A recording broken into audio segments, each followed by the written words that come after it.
60대 이후 자산관리, 예금, 부동산, 채권 등 모든 자산 관리를 어떻게 해야 할까? 이제부터 자산관리 지금부터 다시 짜고 진짜로 지금부터 다시 시작해야 됩니다. 뭐 인생이 있나요? 슬기롭게 남한테 도움 못 주어도 피해는 주지 말아야 되고, 또 남한테 도움을 주면 더 좋겠죠. 자, 시작합니다. 여러분, 오늘은 제가 정말 많은 분들에게 받았던 질문 하나 나눠보려고 합니다. 아차, 저 이태강 교수입니다. 그 많은 분들이 저한테 이렇게 얘기합니다. 교수님, 이제 나이가 들었고 자산은 좀 있는데 이걸 어떻게 써야 할지, 그리고 어떻게 관리해야 할지 모르겠다고 얘기합니다. 지금이라도 뭘 어떻게 해야 할까요? 라는 많은 분들이 질문을 합니다. 이 질문 역시 저도 동감을 하고 공감을 합니다. 은퇴하고 나면 수입은 줄어들고요, 생활비는 계속 늘고요, 병원도 갈 일도 많이 생깁니다. 자녀들도 도와줘야 되고요, 또 취미생활도 가져야 됩니다. 그러다 보니까 내가 가진 돈은 한정되어 있고 그 돈을 어떻게 써야 할지 막막해지는 경우가 많습니다. 그래서 오늘 여러분들에게 60대 이후에 어떻게 자산을 관리하면 좋을까에 대해서 고민해 봤습니다. 그리고 그 방법을 아주 쉽게 그리고 따뜻한 마음으로 7가지로 풀어 드리겠습니다. 자, 잘 들어보세요. 이야기를 들으신 분하고 안 들으신 분하고 향후에 생활에 차이가 있을 것입니다. 꼭 들어보세요. 자, 7가지라고 말씀드렸습니다. 자, 첫 번째, 지금부터 돈을 벌기보다는 돈이 자동으로 흘러 들어오게 만들어야 됩니다. 이게 무슨 말이냐면, 수익과 이익에는 2가지로 크게 나눌 수 있습니다. 직접 일해서 돈을 버는 것이 있고요, 또 하나는 직접이 아니고 간접적으로 돈이 자동으로 들어오게 하는 것이 있습니다. 흔한 말로 돈을 번다, 자산이 돈을 번다 라는 개념입니다. 그래도 젊었을 때는 어떻게든 일을 해서 돈을 벌었죠. 근데 나이 먹고 체력이 떨어지니까 젊었을 때 열심히 일해서 돈 버는 것은 일을 해서 돈을 번 건데, 이제는 몸이 힘들어지니까 간접적으로 직접 일하지 않아도 돈이 들어오게 만드는 것이 정말 중요합니다. 대략적으로 보면 그런 것이 뭐냐면, 월세 수입이라는 게 있죠. 그 다음에 연금이 있죠. 배당금이 있죠. 이런 것들이 자동으로 들어오는 수익이라고 보시면 됩니다.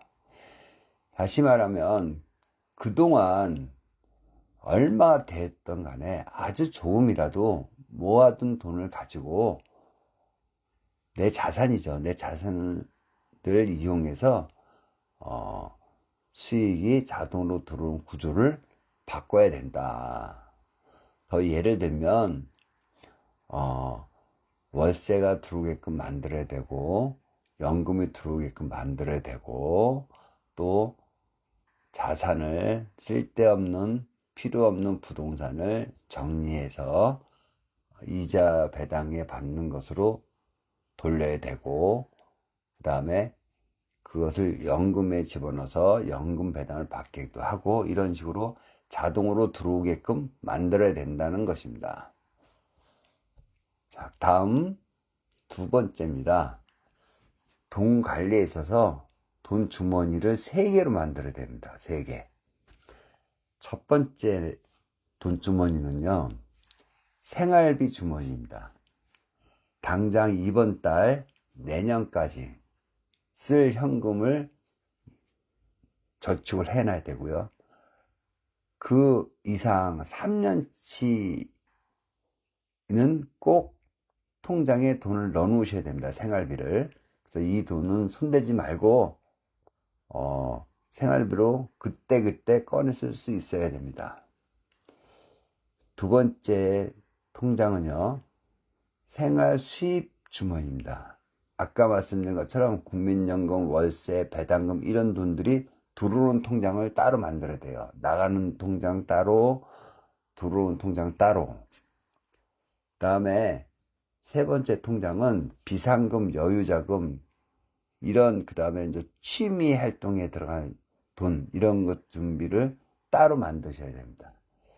그래서 갑자기 병원비가 나가든지 자녀를 도와줘야 되거나 내가 여행을 가고 싶을 때 써야 될 돈, 이렇게 세 가지를 구분을 하셔야 돼요.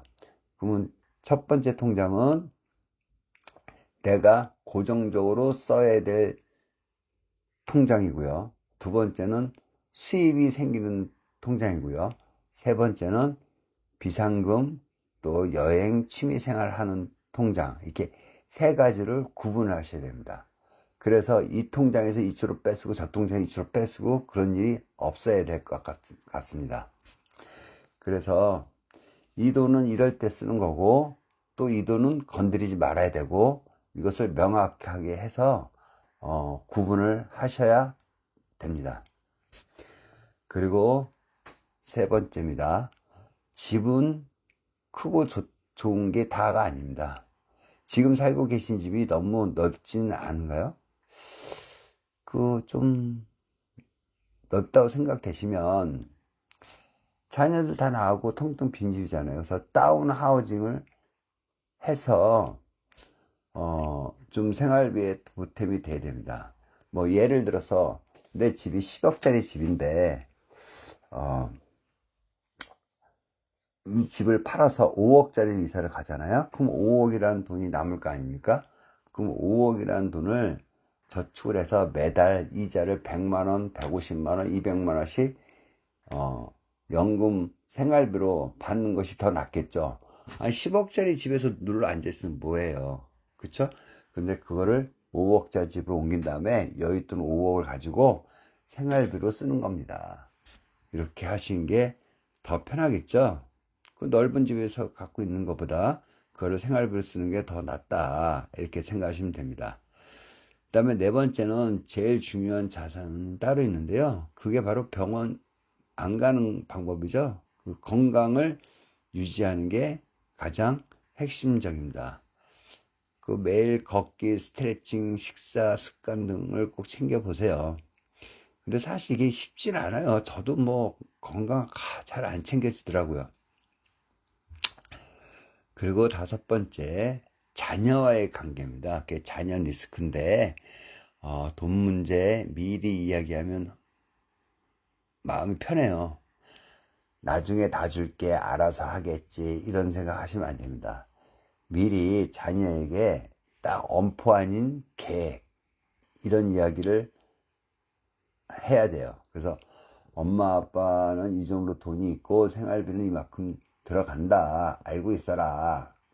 그 다음에 집은 나중에 누구한테 어떻게 줄 거야, 알고 있어. 그 다음에 엄마 아빠가 혹시 병이 생기면 이렇게 해줘라, 라는 식으로 항상 암시를 주고 얘기를 하고 대화를 해 두는 것이 좋습니다. 그래야 나중에라도 갈등이라든지 오해가 안 생깁니다. 그러니까 미리 공지를 계속 해 놓는 거예요. 그죠?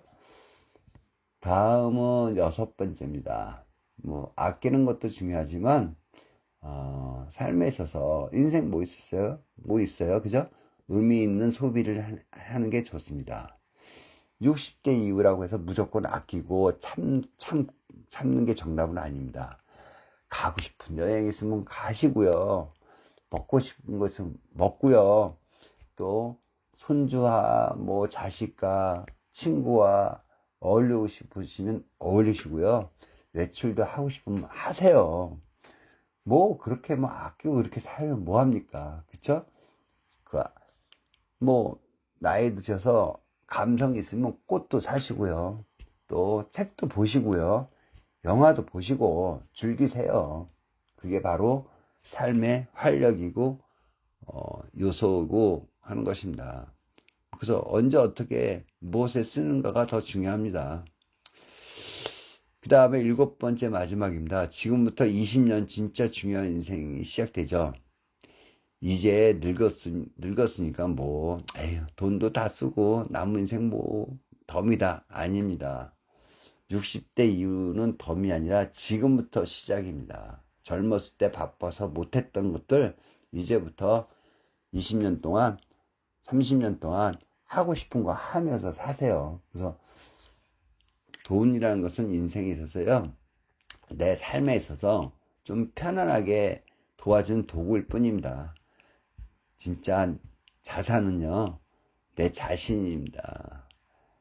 그래서 사소한 것도 기뻐할 줄 알고 남 무시하지 말고 해서 자기 행복을 자기 스스로 조그만이라도 행복을 느끼는 삶이면 좋겠습니다. 그것이 모든 마음속에서 오는 최고의 자산 관리 아닌가라고 저는 생각합니다. 자, 그래서 오늘 제가 말씀드린 내용은 복잡하지 않죠? 정리를 하면 돈은 흐르게 만들어야 되고요.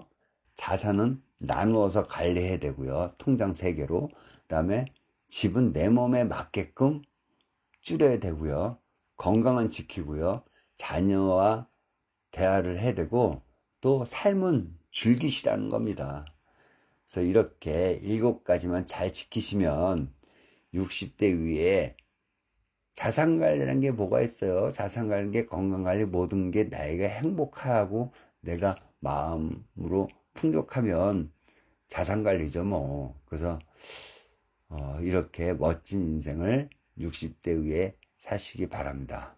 자, 다음 영상에서는 은퇴 전에 꼭 정리해야 될 부동산 3가지를 말씀드리겠습니다. 자, 여러분 이태강이었습니다. 감사합니다.